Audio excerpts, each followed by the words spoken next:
University police સ્ટેશનના PSO દ્વારા FIR online કરવાની કામગીરી દરમિયાન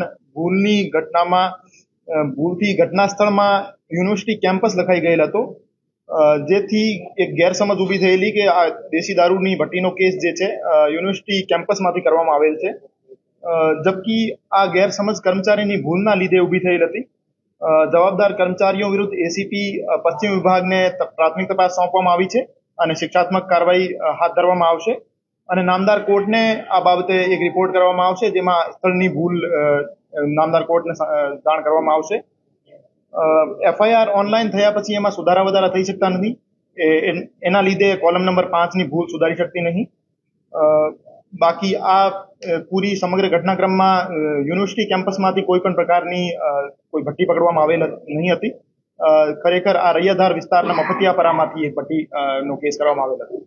યુનિવર્સિટી કેમ્પસની ગેટ પાસે 100 મીટરના અંતરે દેશી દારૂની ખાલી કોથળીઓ, લોકેશન જે લખ્યું છે એથ્લેટિક ગ્રાઉન્ડની બાજુમાં, જે સાચું છે યુનિવર્સિટી અંદર નથી પરંતુ બહાર છે, પણ ત્યાં દેશી દારૂની કોથળીઓ પણ મળી છે અને બાઇટિંગના જે રાત્રિ દરમિયાન બાઇટિંગ લેતા હોય છે અલગ અલગ પડીકાઓ પણ ત્યાં છે।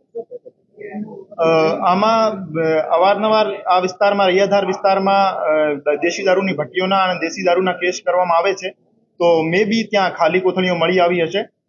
જે કોઈ દેશી દારૂની વેચાણનો સ્થળ અથવા ભટ્ટી ત્યાં પોલીસ દ્વારા ગોતવામાં આવશે તો એમના વિરુદ્ધ કેસ કરવામાં આવશે, પણ ખાલી કોથળીઓ વિરુદ્ધ અમે કેસ કરી શકતા નથી। ચેકિંગ થશે હવે, કારણ કે ત્યાં ગેટ શિક્ષણ ધામના ગેટ પાસે જ આ યોગ્ય કહેતું કે એક બાજુ શિક્ષણ યુનિવર્સિટી ને બીજી બાજુ કેન્સર હોસ્પિટલ, બંનેની વચ્ચે અવારનવાર અવાવરું જગ્યા છે। આ એરિયામાં અવારનવાર કેસો કરવામાં આવે જ છે, તેમ છતાં દેશી દારૂના જે કેસો છે આમાં સજાની જોગવાઈ ઓછી હોવાથી વારંવાર જામીન ઉપર મુક્ત કરવા પડે છે અને વારંવાર આ પ્રવૃત્તિ ચાલુ રહે છે, પણ તેમ છતાં જ્યારે પણ પોલીસને એવી વસ્તુ ધ્યાનમાં આવશે તો કેસો કરવામાં આવશે।